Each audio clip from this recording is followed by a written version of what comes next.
They're just anxious and waiting to see us coming. And I see Daddy on that porch, and I see that boy come over and I said, Mom, that's my boy. Baby, come on home. I'm ready for you.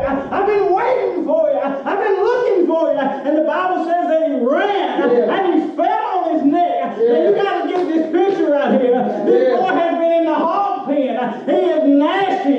He is filthy. He is covered in muck and hog spit and everything else. But the father doesn't care. He said, that's my boy. I'm going to go get him. I'm going to grab the best robe I got. I'm going to put some shoes on his feet. I'm going to restore his life because what the enemy has taken from him, I'm going to give it back to him because that's my boy.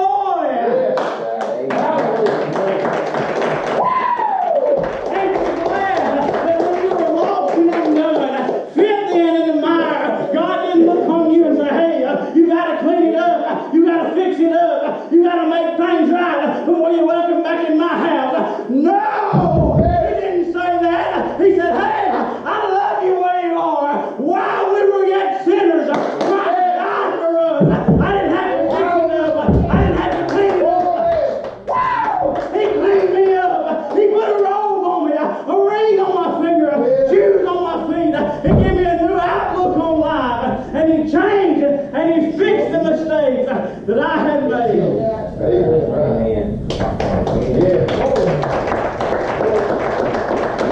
We're giving access to everything he belongs. Everything belongs to him. That's what that ring signifies. He said, give him that ring. That's like me saying, here's my American Express. Here's my credit card. He put shoes on his feet because it was a disgrace for him to walk around barefoot. Then he put a and I see a robe of righteousness. And I don't know, I see a filthy boy. And I see a daddy just covering that mess up. I see him just covering that mess up. And that's what the Father did to us. We were tattered and broken and bruised and ruined and worn. And the Father just said, come here. I'm going to cover that mess up. I'm going to clean it up for you. I'm going to hide all your mistakes. I'm not going to throw them back up in your face. I'm not going to bring them back up. 2 weeks down the road when we sit at the dinner table, I'm not going to, boy, you like it better here now, don't you? I'm not going to boast about it. But I'm going to love you. Just have compassion on you. Because, and if we're honest, we've all been a prodigal. You say, I ain't never left home. You may not be a prodigal, but you're a product of a prodigal. You say, what do you mean? Adam and Eve were given everything they needed in the Garden of Eden. And they wasted it on riotous living. You know what the word prodigal means? The word prodigal means wasteful. And they wasted what God had given them. And that made each and every one of us a product of a prodigal. I want us to go a little bit further.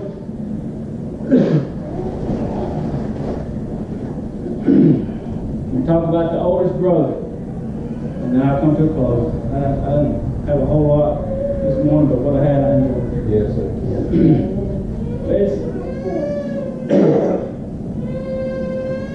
Verse number 26. He called one of the servants and asked what these things meant. This is the brother speaking, because he heard the music and the dancing. He said, and thy brother is come, and thy father has killed the fatted calf. And this fatted calf was set aside for special celebrations. This is something they've been invested into, something they spent time on, something that they put extra into. And it was saying that it was a waste because it wasn't used for the initial purpose that it was given. This may have been for a wedding, or this may have been for some special celebration. But now that this son has come home, they've taken the fatted calf and they've killed it and they're eating it. This made the brother angry. I got to ask you this morning: have you ever been the eldest brother? Have you ever looked at another one's life and thought, man, I cannot believe they have come up in here, they're preaching, they're singing. I mean, they let them take up the offering. I mean, you stole from 2 or 3 banks a couple of years ago. You're not going to let them take up the church offering? I mean, the eldest brother's thinking, I've been at home doing what I was supposed to do. I wasn't out living like this and raising hell and being with women and spending money, gambling. And then he comes home and all this special stuff that we had, you just give it to him?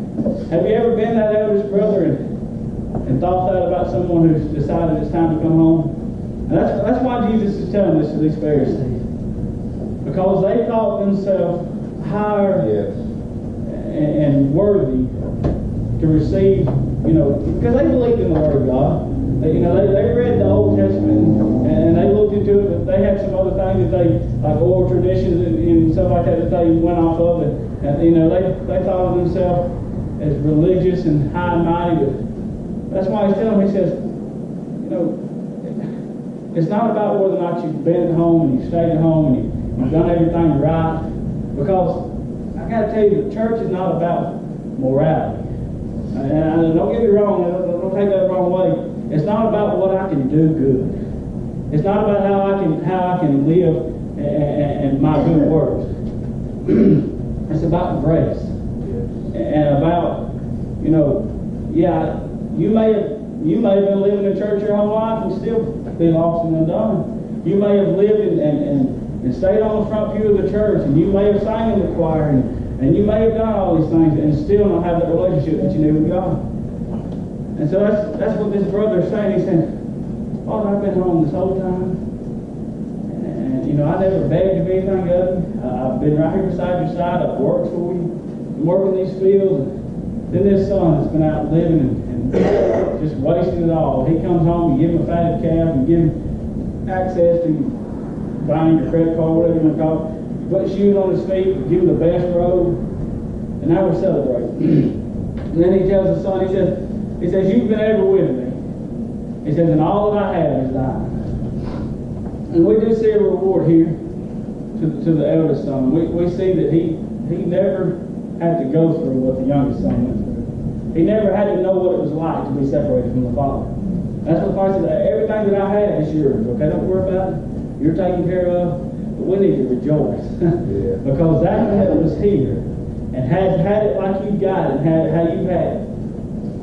He's been out there, he's been out there. You've been here safe where you need to be, but he's been out there and he's experienced some things. And the enemies took and just whooped him around. Because the Bible says that the devil is as a roaring lion seeking whom he may devour. And nobody intentionally winds up in the pig pen. That's right. Nobody wakes up one day and says, well, I want to go live in the pig pen. And whatever your pig pen might be, you can fill in the blanks. Nobody just says, I want to just mess my life up today. Sometimes we just wind up in the pig pen because the enemy comes in and he pecks us and he tries to devour us. And we're human. We're weak. And when he comes, it's easy. It's easy to be taken to the pig pen. That's why he says, rejoice, for the son that was lost has come home. Verse 32, it says, it was meet that we should make merry and be glad, for this thy brother was dead and is alive again, was lost and is found. And here we see the restoration of the prodigal who had wasted everything he had. The brother said, we need to be merry and be glad. He was lost, now he's found. He was dead, now he's alive. And that's the state that every man is in at one point in their life. Each and every one of us have been in the lost and the dead condition. But the Father interrupted. 1 John 1 says, confession is made, if we confess our sins, He's faithful and just to forgive our sins and cleanse from all unrighteousness. And that's what we see when the son goes back and he says, I'm going to go back and tell my father I messed up. I'm going to go back and I'm going to confess my faults. And then the father interrupts. Before he ever has a chance to give his idea of how he's going to make things right, he just comes out and says, I've done wrong. And then right then the father interrupts and says, but the Father. That's how God, all God wants from you this morning is an honest, sincere confession. He doesn't want you to give him He doesn't want you to give him any kind of circumstance as to how you're going to make things right. He don't want you to come and give him, well, I'll do this for you, God, if you'll say, I'll do this for you. He doesn't want that. He just wants an honest and a sincere confession from your heart. Say, Father, I know I've been in the world. I'm a prodigal, but I'm ready to come home. You come up, play some of the